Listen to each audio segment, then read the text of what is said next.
Salam sejahtera untuk kita semua. Bapak, Ibu, saudara-saudariku yang terkasih dalam Tuhan kita Yesus Kristus, marilah kita mendengarkan dan merenungkan bacaan-bacaan kitab suci hari Rabu 18 Maret 2020. Bacaan pertama dari kitab Ulangan pasal 4 ayat 1 dilanjutkan dengan ayat 5 sampai 9. Maka sekarang, hai orang Israel, dengarlah ketetapan dan peraturan yang kuajarkan kepadamu untuk dilakukan, supaya kamu hidup dan memasuki serta menduduki negeri yang diberikan kepadamu oleh Tuhan, Allah nenek moyangmu. Ingatlah, aku telah mengajarkan ketetapan dan peraturan kepadamu, seperti yang diperintahkan kepadaku oleh Tuhan Allahku, supaya kamu melakukan yang demikian di dalam negeri yang akan kamu masuki untuk mendudukinya. Lakukanlah itu dengan setia, sebab itulah yang akan menjadi kebijaksanaanmu dan akal budimu di mata bangsa-bangsa yang pada waktu mendengar segala ketetapan ini akan berkata, memang bangsa yang besar ini adalah umat yang bijaksana dan berakal budi. Sebab bangsa besar manakah yang mempunyai Allah yang demikian dekat kepadanya seperti Tuhan Allah kita setiap kali kita memanggil kepadanya? Dan bangsa besar manakah yang mempunyai ketetapan dan peraturan demikian adil seperti seluruh hukum ini yang kubentangkan kepadamu pada hari ini? Tetapi waspadalah dan berhati-hatilah, supaya jangan engkau melupakan hal-hal yang dilihat oleh matamu sendiri itu, dan supaya jangan semuanya itu hilang dari ingatanmu seumur hidupmu. Beritahukanlah kepada anak-anakmu dan kepada cucu cicitmu semuanya itu. Demikianlah sabda Tuhan. Syukur kepada Allah.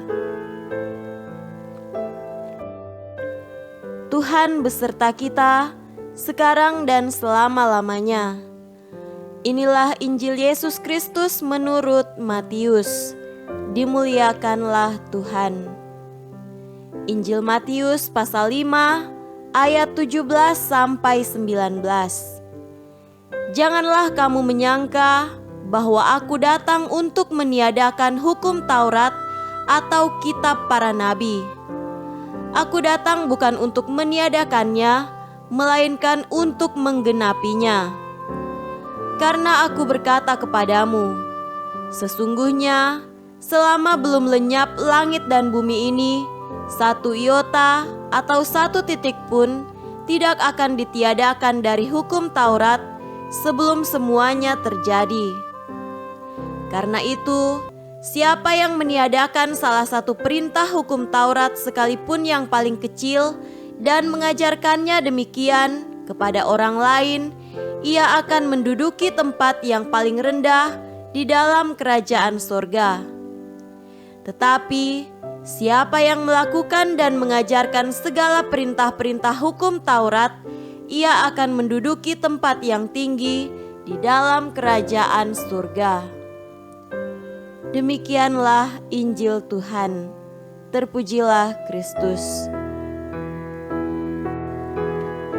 Saudara-saudariku yang terkasih dalam Tuhan kita Yesus Kristus, tema renungan pada hari ini adalah patuhilah hukum.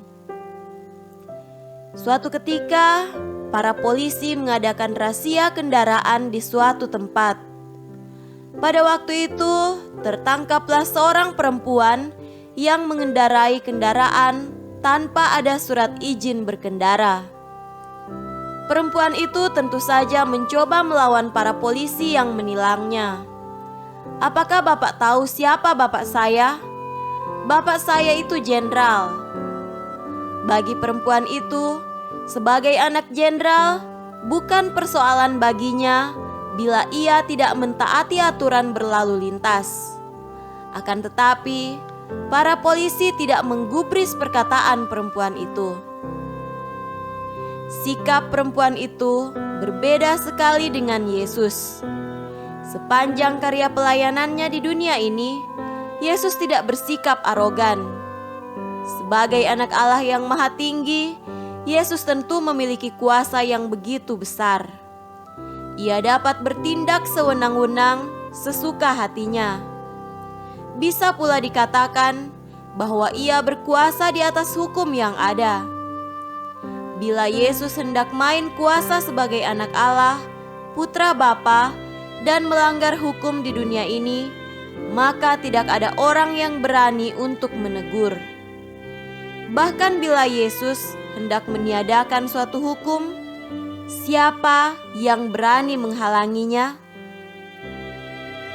Saudara-saudariku yang terkasih, bacaan Injil pada hari ini justru sebaliknya yang terjadi. Kedatangan Yesus di muka bumi ini tidak dimaksudkan untuk meniadakan hukum Taurat atau kitab para nabi. Selama belum lenyap langit dan bumi ini, satu iota atau satu titik pun tidak akan ditiadakan dari hukum Taurat sebelum semuanya terjadi. Yesus amat menghormati dan menjaga setiap perintah yang ada di dalam hukum Taurat. Siapa yang meniadakan salah satu perintah hukum Taurat, sekalipun yang paling kecil, dan mengajarkannya demikian pada orang lain, akan menduduki tempat yang paling rendah. Saudaraku, dalam hidup keagamaan ada berbagai jenis hukum dan aturan. Pahamilah dengan baik hukum-hukum itu, dan berusahalah untuk melaksanakannya dengan baik.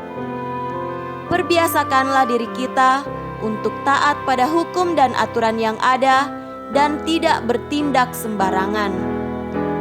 Resapkanlah pula dalam hati bahwa pelaksanaan hukum itu adalah ungkapan ketaatan kita kepada Allah. Semoga demikian.